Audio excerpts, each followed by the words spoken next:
6 घंटे सोने दो आंखों को, मोबाइल फ़ोन को रख दो दूर, एम्स बिलासपुर ने लोगों को चेताया।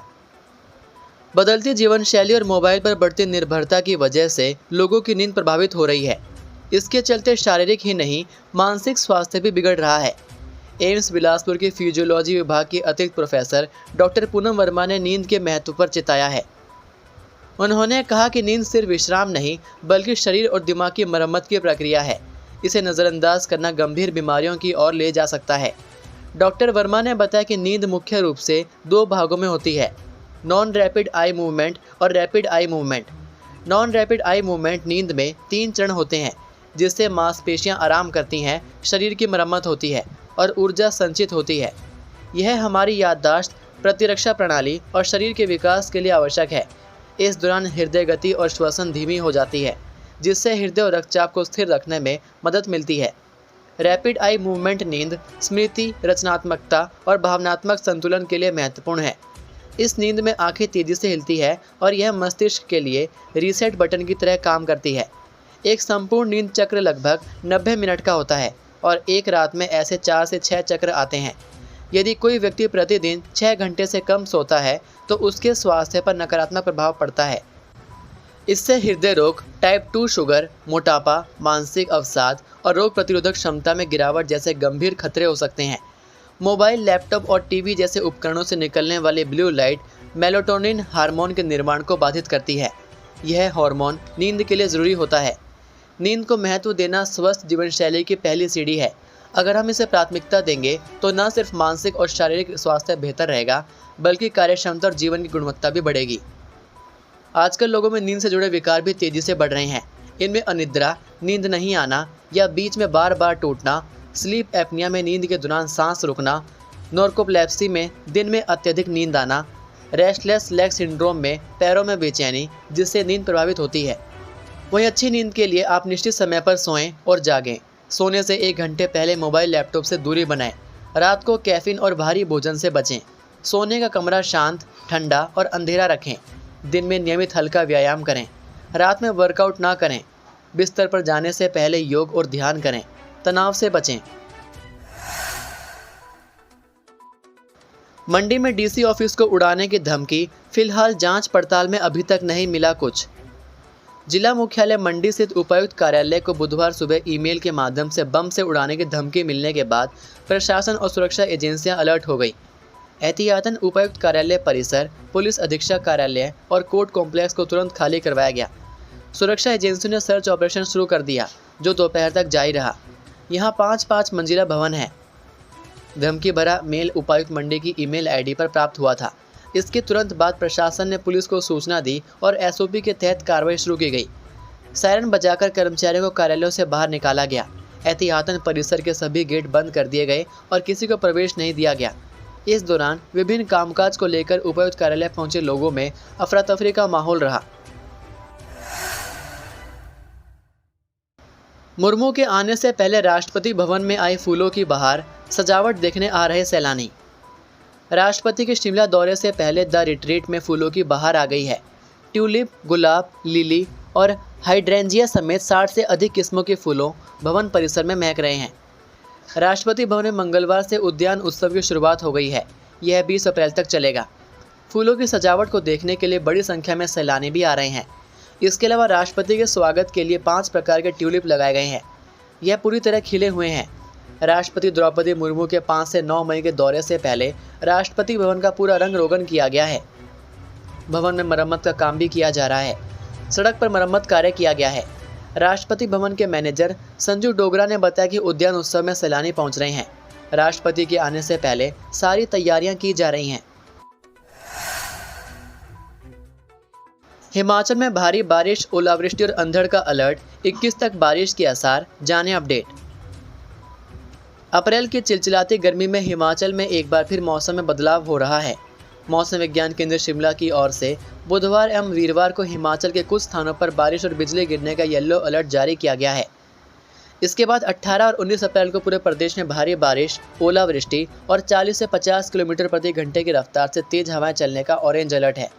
18 से 20 तक 3 दिन पूरे प्रदेश में भारी बारिश की आशंका है। 21 को भी मौसम खराब रहने के आसार हैं। मौसम खराब रहने के मद्देनज़र एहतियातन एडवाइजरी जारी की गई है। हिमाचल में इन दिनों सेब समेत अन्य गुठलीदार फलों में फ्लावरिंग और सेटिंग का दौर चल रहा है। मौसम ठंडा होने से फ्लावरिंग पर असर पड़ेगा ही, साथ ही अगर ओलावृष्टि हुई तो बागवानी को भी नुकसान होगा। वहीं इन दिनों गेहूं की कटाई का भी कार्य चला हुआ है। अधिकतर क्षेत्रों में फसल पक चुकी है।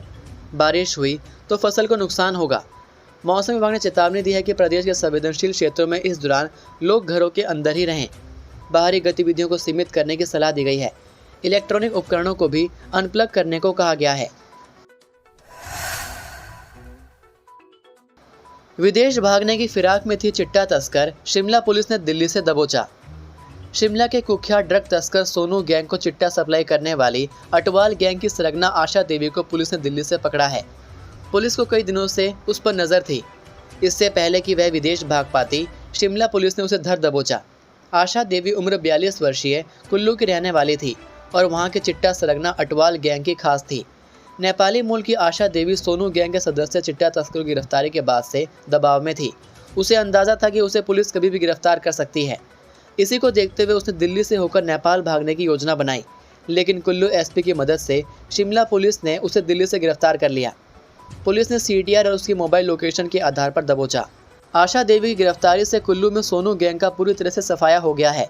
आशा देवी उम्र 42 वर्षीय, पत्नी विष्णु थापा, निवासी वार्ड 3, सुईभरा, डाकघर पिपलागे, तहसील भुंतर, जिला कुल्लू को पुलिस शिमला ले आई। बीते 3 मार्च को पुलिस ने सोहन लाल उम्र 32 वर्षीय और उसकी पत्नी गीता श्रेष्ठ उम्र 25 वर्षीय को 26.68 ग्राम चिट्टे के साथ पकड़ा था। इस मामले में अटवाल गैंग की सरगना पूजा अटवाल और अर्शदीप सिंह अटवाल से पूछताछ की गई तो उन्होंने आशा देवी का नाम बताया। पुलिस को सोनू गैंग से गीता श्रेष्ठ, पूजा अटवाल और अर्शदीप सिंह अटवाल के बीच लाखों रुपए के लेन देन की जानकारी मिली। इसी के आधार पर पुलिस आशा देवी पर नजर रखने लगी। पेंशन नहीं मिलने पर गुस्साए एचआरटीसी के पेंशनर्स, 21 को बनेगी हल्ला बोल की रणनीति। अप्रैल महीने के 16 दिन बीतने के बाद भी एचआरटीसी के 8000 पेंशनरों के खाते में रकम नहीं आई। यह उनके लिए हर महीने का हाल है। कई बुजुर्ग पेंशनर्स तो दवाओं के भी मोहताज हो गए हैं। अब गुस्साए पेंशनर्स ने 21 अप्रैल को एचआरटीसी प्रबंधन के खिलाफ हल्ला बोल की रणनीति बनाने का ऐलान कर दिया है। उधर एचआरटीसी प्रबंधन ने पेंशनरों की तकलीफों से मुंह फेर लिया है। पेंशनरों के संगठन बार बार एचआरटीसी प्रबंधन से समय पर पेंशन देने की मांग कर रहे हैं, लेकिन निगम की ओर से कोई जवाब नहीं मिल रहा है। इसका नतीजा यह है कि पेंशन के मुद्दे पर अब पेंशनर्स के दोनों संगठन एचआरटीसी के खिलाफ एक हो गए हैं। उन्होंने संयुक्त संगठन बनाया है जो 21 अप्रैल को संयुक्त रूप से बैठक का आंदोलन कर रणनीति बनाएगा। एचआरटीसी पेंशनर्स कल्याण संगठन का कहना है कि अप्रैल की 16 तारीख बीत गई, लेकिन पेंशन नहीं आई। अब सब्र का बांध टूट गया है। एचआरटीसी मुख्यालय से भी कोई संतोषजनक जवाब नहीं मिल रहा है। मजबूरन संगठन ने 21 को शिमला में बैठक कर पेंशन को लेकर भावी आंदोलन की रणनीति तैयार करने का फैसला किया है। एचआरटीसी के सेवानिवृत्त कर्मचारी कल्याण मंच भी मई में आर पार की लड़ाई छेड़ने के मूड में है, क्योंकि पेंशनर अब परेशान हो गए हैं। हिमाचल प्रदेश इस मामले में फिर बना देश का टॉपर। जाने सीएम सुक्खू को मिला कौन सा पुरस्कार। हिमाचल प्रदेश ने देश में फिर टॉप किया है। इस बार राज्य को यह सम्मान देश भर में बच्चों के सबसे ज़्यादा आधार कार्ड बनवाने के मामले में मिला है। भारतीय विशिष्ट पहचान प्राधिकरण की ओर से दिल्ली में मिले इस सम्मान को बुधवार को सीएम सुक्खू को प्रदान किया गया। सीएम को यह पुरस्कार उनके प्रधान सलाहकार गोकुल बुटेल ने भेंट किया। पुरस्कार मिलने पर खुशी जताते हुए सीएम ने कहा कि यह उपलब्धि हिमाचल प्रदेश में बच्चों तक आधार कार्ड की सार्वभौमिक कवरेज सुनिश्चित करने में सरकार की प्रतिबद्धता दर्शाती है। हिमाचल ने 5 वर्ष से कम आयु के बच्चों में 64% आधार कवरेज हासिल की है, जो देश में सर्वाधिक है। बुटेल ने कहा कि यह कामयाबी स्वास्थ्य विभाग और राज्य के आधार ऑपरेटरों के बीच समन्वय के कारण मुमकिन हुई है। राज्य के हर डिलीवरी पॉइंट को इस मकसद के लिए नज़दीकी आधार ऑपरेटर से जोड़ा गया था, जिससे संस्थागत प्रसव के दौरान नवजात शिशुओं का नामांकन सुनिश्चित हुआ। बीपीएल में आने को 30 तक करें आवेदन। पंचायत सचिव के पास सादे कागज पर करना होगा आवेदन। बीपीएल सूची में शामिल होने के लिए पात्र लोग 30 अप्रैल तक पंचायत सचिव के पास आवेदन कर सकेंगे। बीपीएल परिवारों का चयन जुलाई महीने में होने वाली ग्राम सभा में किया जाएगा। 50,000 से कम वार्षिक आय वाले इच्छुक परिवार बीपीएल सूची में शामिल होने को 1 से 30 अप्रैल तक आवश्यक घोषणा पत्र के साथ आवेदन कर सकते हैं। प्रत्येक परिवार के मुखिया से सादे कागज पर शपथ एवं घोषणा पत्र प्राप्त किया जाएगा। पंचायतों में बीपीएल चयन के लिए एसडीएम द्वारा पंचायत सचिव, पटवारी और आंगनबाड़ी कार्यकर्ताओं की 3 सदस्यों की कमेटियां गठित की गई हैं। पंचायत सचिव, पटवारी और आंगनबाड़ी कार्यकर्ताओं की कमेटी बीपीएल परिवारों के आवेदन का सत्यापन करेगी।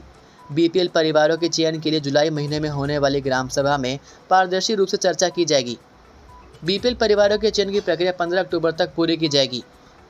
गौर हो कि इससे पहले पंचायतों के प्रधान ही बीपीएल परिवारों का चयन करते थे, लेकिन अब ग्रामीण विकास विभाग द्वारा बीपीएल परिवारों के चयन के लिए नए मानदंड तय किए गए हैं। बीपीएल सूची में शामिल करने के लिए परिवारों की पहचान के लिए तय गए मापदंडों में ऐसे परिवार जिनमें 18 वर्ष से कम आयु के अनाथ बच्चे ही सदस्य हैं। इसके अलावा ऐसे परिवार जिनमें केवल 59 वर्ष की आयु से अधिक के वृद्धजन ही सदस्य हैं और 18 से 59 वर्ष की आयु का कोई भी वयस्क सदस्य नहीं है। ऐसे परिवार जिनमें महिला मुखिया हो और जिसमें 18 वर्ष से 59 वर्ष की आयु के बीच का कोई वयस्क पुरुष सदस्य ना हो। इसमें विधवा, अविवाहित, तलाकशुदा, परित्यक्त महिलाएं शामिल होंगी। ऐसे परिवार जिनकी मुखिया में 50% से अधिक विकलांगता हो। ये थे आज के मुख्य समाचार। हिमाचल प्रदेश की बड़ी खबरें रोजाना जानने के लिए सब्सक्राइब कीजिए DHP न्यूज़ चैनल को और बेल आइकन पर क्लिक करें, जिससे आपको प्रदेश की बड़ी खबरें हमारे द्वारा मिलती रहें। वीडियो को लाइक और शेयर ज़रूर कीजिए और आप हमारी वीडियो कौन से शहर से देख रहे हैं नीचे कमेंट करके ज़रूर बताइए। वीडियो में अंत तक बने रहने के लिए आपका बहुत बहुत धन्यवाद। जय हिंद, जय भारत, जय हिमाचल।